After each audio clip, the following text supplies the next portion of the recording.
Paul Verny, bonjour. Bienvenue au CIVIM, l'édition 2020. Vous intervenez pour le CEREMA. Alors, est-ce que vous pouvez nous expliquer quelle est votre mission au CEREMA et d'abord, qu'est-ce que le CEREMA? Oui, bonjour Reynald. Alors le CEREMA, c'est un établissement public sous la tutelle, la double tutelle du ministère de la Transition écologique et de la cohésion des territoires. Donc ça oriente déjà les politiques publiques sur lesquelles on est amené à travailler au CEREMA. Donc établissement public avec une forte implication pour les collectivités territoriales parce qu'elles sont notamment dans notre conseil d'administration.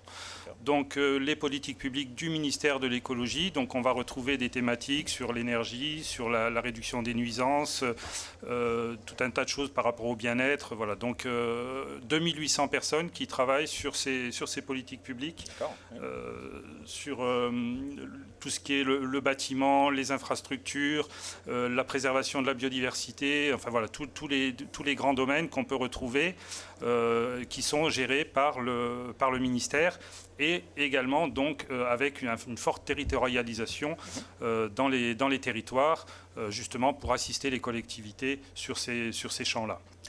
Moi, au CEREMA, donc j'anime un pôle sur l'activité éclairage, donc on est une dizaine de personnes réparties sur 2 ou 3 sites en France et on travaille de façon transversale sur tous les sujets en lien avec l'éclairage. Donc ça peut toucher à des problématiques d'énergie, des problématiques de nuisances lumineuses, un sujet qui est fortement à l'ordre du jour, sur des problématiques économiques forcément, ça coûte cher aux collectivités, des questions de sécurité routière, de confort de visuel sur l'espace public, la nuit, etc. Voilà. Donc tous ces sujets sont traités chez nous au CEREMA par un pôle d'une dizaine de personnes. D'accord. Voilà. Donc justement, alors on parle de l'éclairage, on parle de pollution lumineuse, etc. Donc aujourd'hui, cette démarche que vous avez au sein du CEREMA porte sur 2 choses. Principalement vos travaux. Comment voyez-vous le domaine de l'éclairage ? Alors j'ai souhaité commencer par un petit constat de l'existant pour savoir un petit peu d'où on part aujourd'hui sur cette question de l'éclairage. Alors on se focalise un petit peu sur l'éclairage urbain, mais il y a aussi beaucoup de sujets sur l'éclairage intérieur et notamment c'est un sujet fortement présent dans le plan de relance qui va démarrer. Voilà, simplement pour poser les choses sur l'éclairage, en fait, il a une mission de service auprès des usagers la nuit. La plus connue, c'est la sûreté, la sécurité. Le maire doit la sécurité à ses administrés. Donc l'éclairage fait partie de cette mission-là. Mais on se rend compte qu'avec les installations qu'on a aujourd'hui et qui ont quand même souvent plusieurs dizaines d'années d'existence, elles ont du mal un peu à gérer l'ensemble des enjeux et à satisfaire l'ensemble des enjeux à laquelle l'éclairage est confronté. J'ai cité la question économique. Aujourd'hui, elle est fortement présente. Forcément, on veut que l'éclairage coûte le moins cher possible. Il y a la question énergétique, c'est lié. On veut consommer de moins en moins pour justement des questions de limitation des rejets CO2, etc. La question de la performance lumineuse. On veut un service performant, qui soit efficace, agréable. Il ne faut pas non plus des problématiques d'éblouissement. Enfin, tout un tas de choses.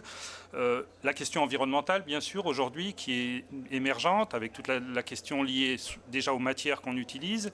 Et puis, les questions de nuisances lumineuses. On se rend compte, la science, aujourd'hui, met en avant un certain nombre de problématiques sur, justement, l'impact de cet éclairage extérieur sur la biodiversité. On sait que ça participe à l'érosion de la biodiversité. Alors en milieu urbain, c'est un petit peu moins prégnant, mais ça se retrouve sur l'ensemble du territoire national.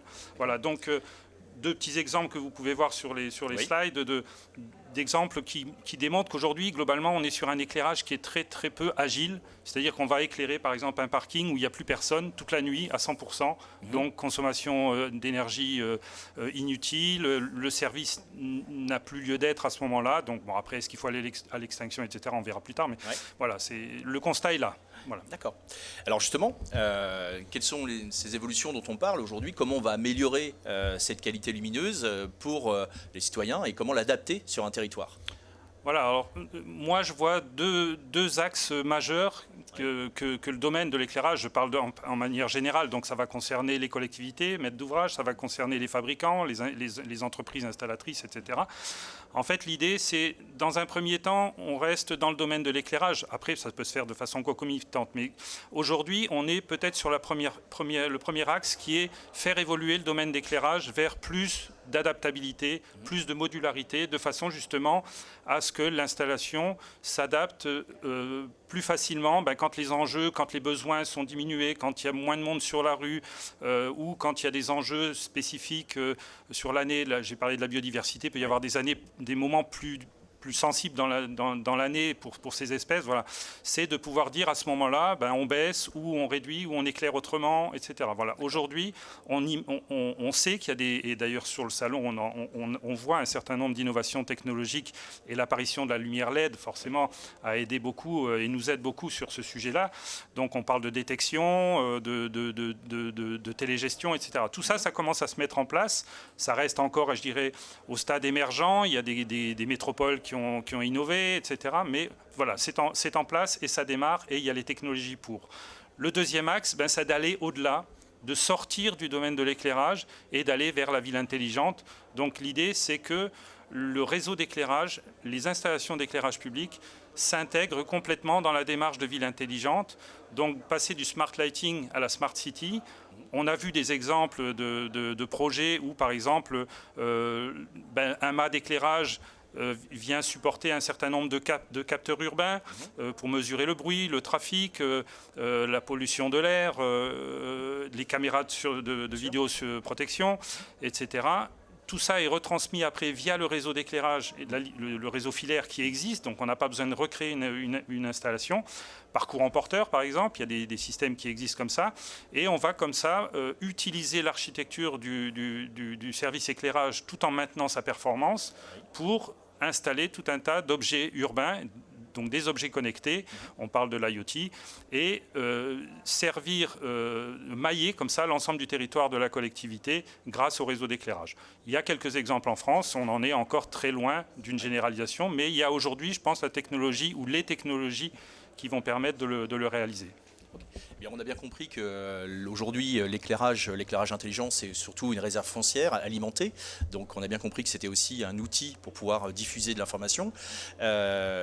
Comment le CEREMA va se positionner auprès des territoires? Comment vous intervenez? Ce sont les territoires qui viennent vous consulter?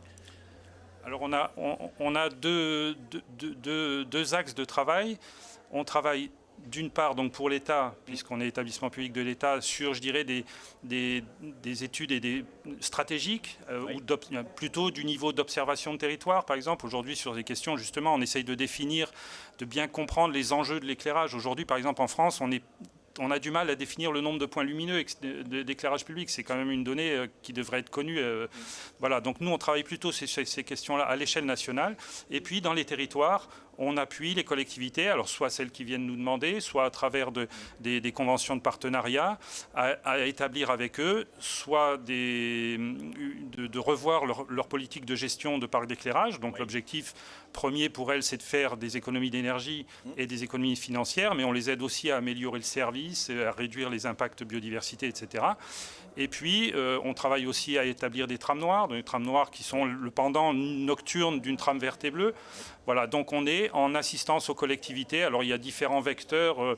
Soit c'est de la prestation comme un bureau d'études, on peut fonctionner sur appel d'offres, ou ça peut être du partenariat ou du conventionnement avec les collectivités.